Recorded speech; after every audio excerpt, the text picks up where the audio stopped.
I'm going to tell you something that every successful person has to do, including you. Believe it or not, every successful person in this world has jumped. I'm going to tell you what I mean by that. You are going to have to jump. You cannot just exist in this life. You have got to try to live. If you are waking up thinking that it's got to be more to your life than it is, man, believe that it is. Believe in your heart of hearts that it is. But to get to that life, you're going to have to jump. Now, I'll tell you why I call it jumping. When you see people in life, when you're standing on the cliff of life and you see people soaring by, when you see people soaring, going to exotic places, you hear about them doing wonderful things. Maybe you look up the street and your neighbor just gets a car every year, every 2 years. You know, how is he doing that? Have you ever thought, maybe this person right here has identified their gift and is living in their gift? You just got to quit looking at gifts as running, jumping, singing, dance. It's more than that. It's if you know how to network, if you can connect dots, if you draw, if you teach. Some of y'all fry chicken better than anybody else, bake pie. Some of you cut hair, color hair.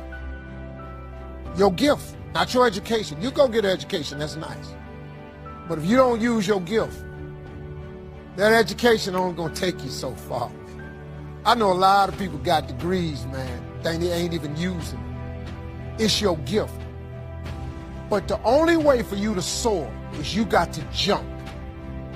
You got to take that gift that's packed away on your back. You got to jump off that cliff and pull that cord.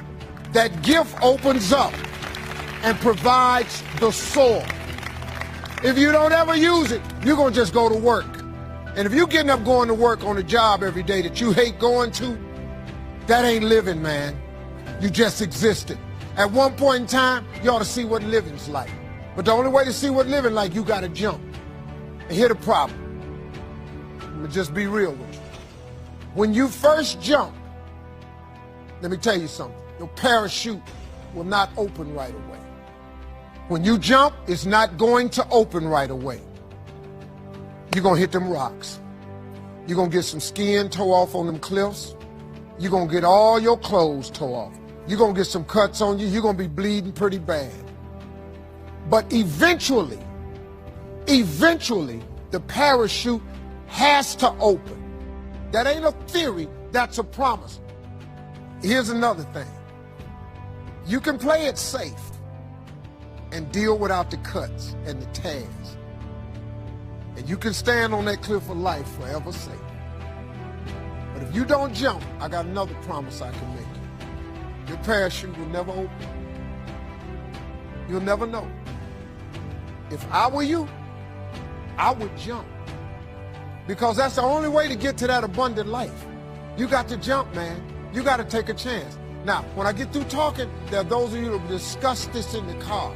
Well, I got bills. Whether you stay on the cliff or you jump, you're going to have bills. Well, if I quit my job, I'm going to ruin my credit. If you got a job, you live in check to check.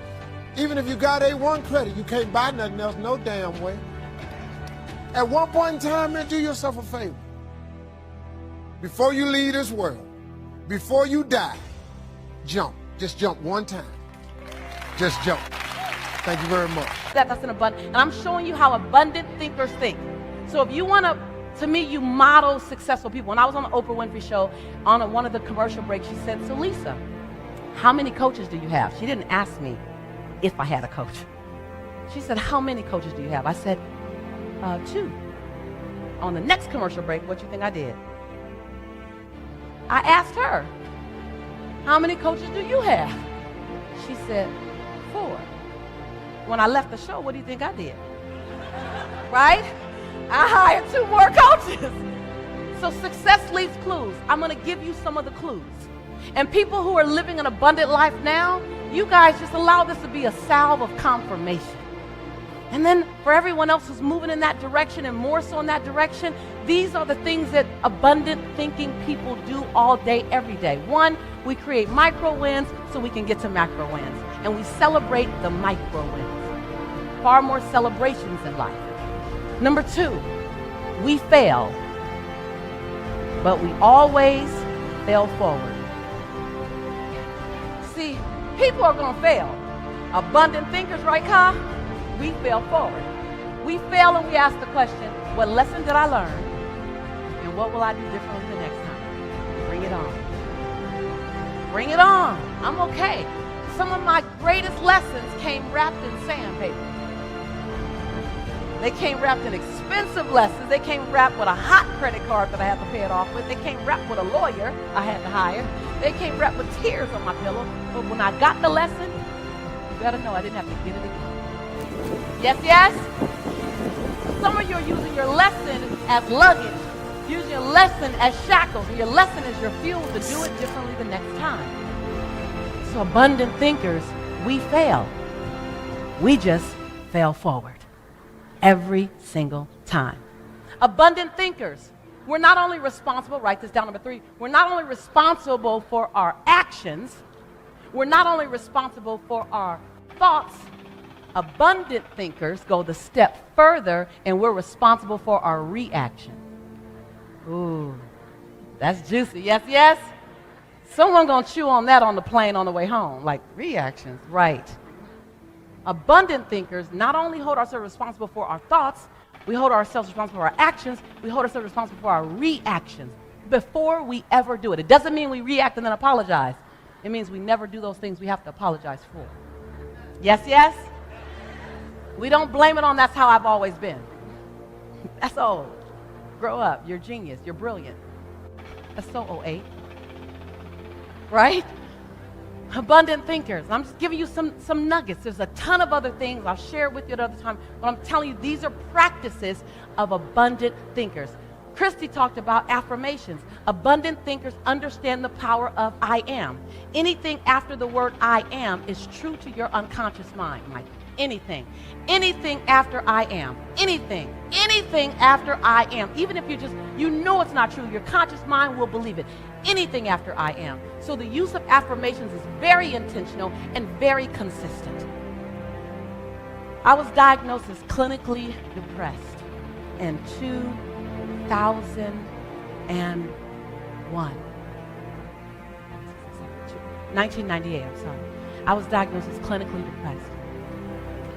Didn't make sense. I had been in a relationship, I was engaged to get married, and my fiance, who I did not know at the time, was bipolar. And he'd stopped taking his medicines and under the belief system that love can cure anything. And so I ended up being picked up and thrown 3 feet across the room, and I ended up being choked until I passed out. And once I got out of that relationship, I just was different. It was different. So my mom insisted that I go to the doctor. I went to the doctor, and I sat on the table, and she checked me and talked to me and came back in with a prescription. And she said, Lisa, you're clinically depressed. And I felt like I heard Charlie Brown's parents talking like, wah, wah, wah, wah, wah. Clinically depressed, at least that'll make sense in that same sentence. And she handed me a prescription. And I read the prescription, it had my name on it, and it said Prozac. And I thought, that don't make sense. Lisa Nichols, that don't make sense. And I said, do you mean I'm sad? She said, very, very sad. I said, can I try something? And I'm not recommending you guys, if you're on medication, stop taking your meds. Please don't do that. I asked my doctor, she agreed. I said, do you mind if I try something before I take this? She goes, yes, but I need to see you back in 30 days. If you're in the same condition, I need us to try this medicine. I said, okay, I can do that. So I went home, and every day I got in the mirror, and I drilled, I am, every day. Because I realized I had forgotten who I was. I just forgot. And it was okay to forget. I just forgot. So every day for 25 minutes, I just went over the I ams. Every day, I am. And then I paralleled that with I forgive you for, Then I paralleled that what I commit to you, Lisa, every single day. I went back in 30 days, and I'm talking to her, and I'm on fire. She's just looking at me. And I'm just talking. She twisted her head again, and I'm just talking. She says, wait, I got to stop you. I said, what? She goes, what are you taking? And can I have some? I was like, I'm taking some of me. And so the power of I am can pull you through the darkest moment, the power of I am. And so I want you to really begin. It's not hokey pokey, it's not mushy, it's real.